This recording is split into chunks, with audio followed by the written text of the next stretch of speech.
Salut, je suis très heureux de vous retrouver sur cette nouvelle vidéo de Productive on Mac.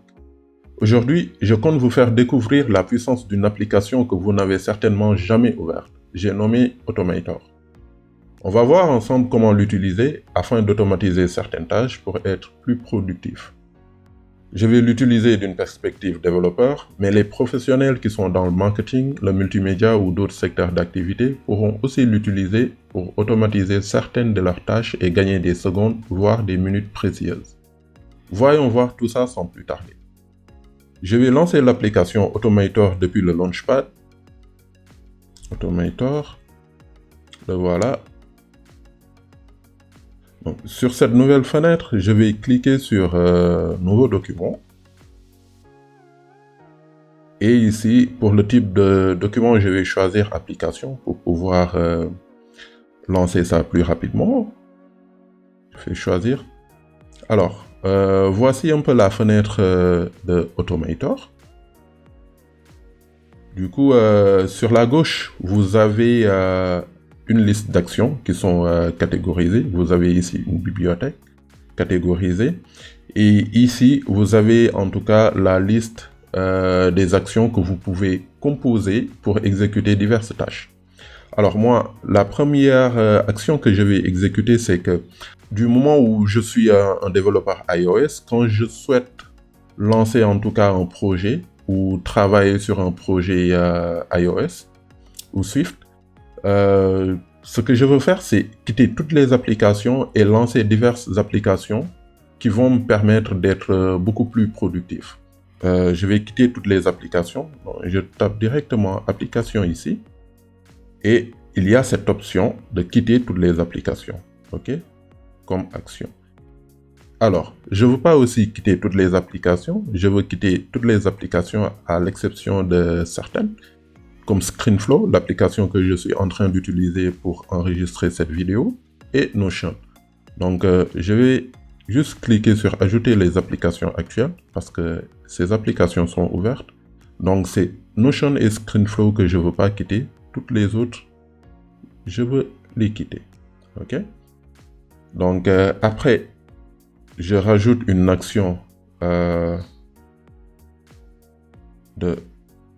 lancer l'application, je clique sur Autre, et l'application que je veux lancer ici, c'est Xcode. OK?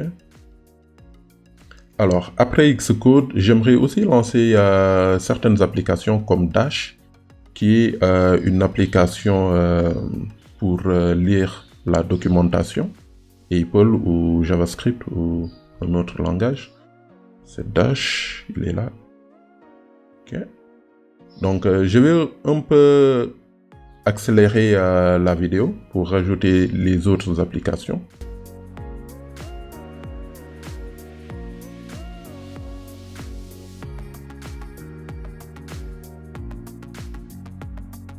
Voilà, j'ai fini d'ajouter toutes les applications.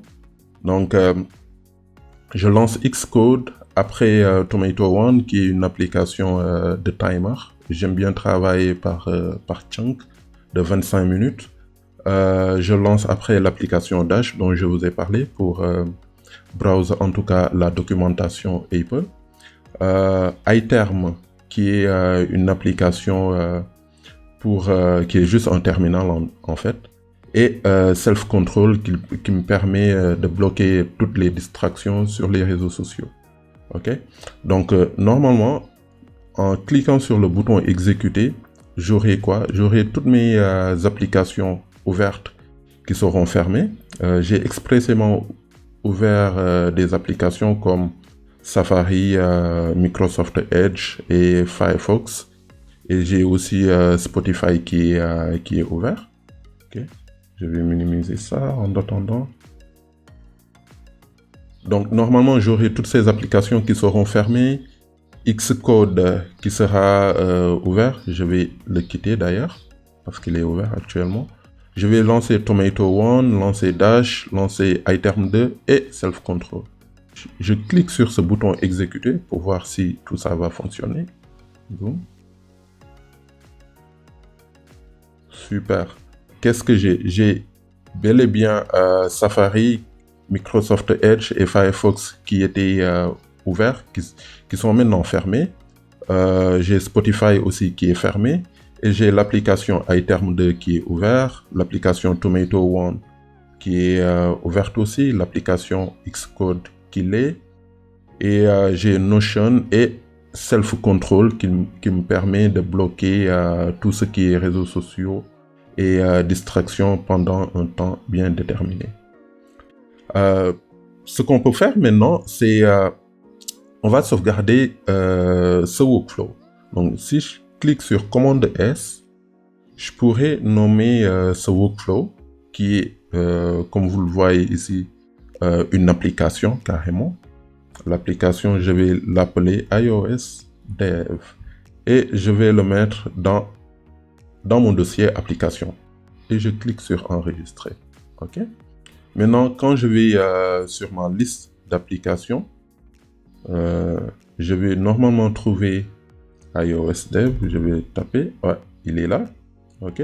Et quand je vais cliquer sur iOS Dev, normalement, j'aurai ce workflow qui va être exécuté. Donc du coup, je vais quitter tout ça. Ok. Je vais quitter tout ça. Et je vais cliquer sur iOS Dev pour lancer en tout cas mon workflow pour débuter mon projet iOS. Donc je double-clique. Ok. Et boum, vous avez là toutes les applications qui sont ouvertes. Ok. Ce qu'on peut faire, c'est on peut créer aujourd'hui un autre workflow aussi.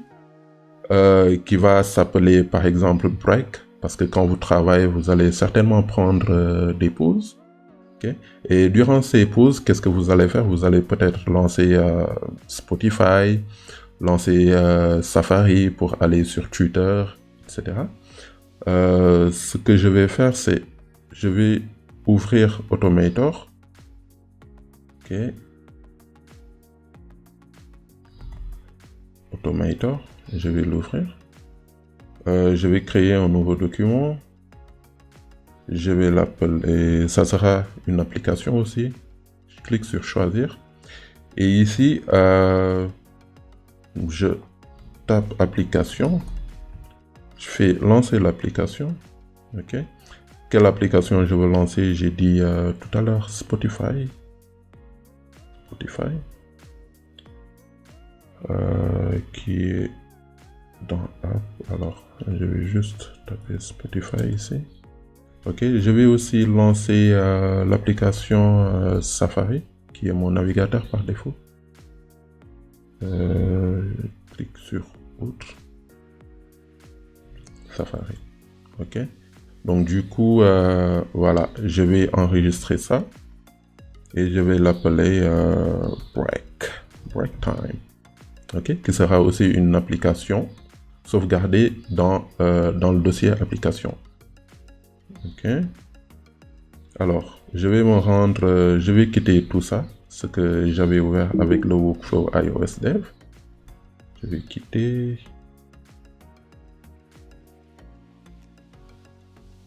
Sur le Launchpad. Et là, vous voyez que j'ai mes deux apps qui sont juste des workflows. J'ai iOS Dev et BreakTime. Cette fois-ci, je vais cliquer BreakTime. Ok, on va voir ce qui va se passer. Il y a bel et bien Safari et Spotify qui sont maintenant ouverts. Voilà, c'est ce que je voulais vous montrer en tout cas sur cette vidéo. Comment utiliser Automator afin d'être beaucoup plus productif, de vous créer des workflows pour travailler plus rapidement. Ce qui va vous faire gagner des secondes, voire des minutes. Je vous donne rendez-vous à la prochaine vidéo. D'ici là, portez-vous bien. Ciao.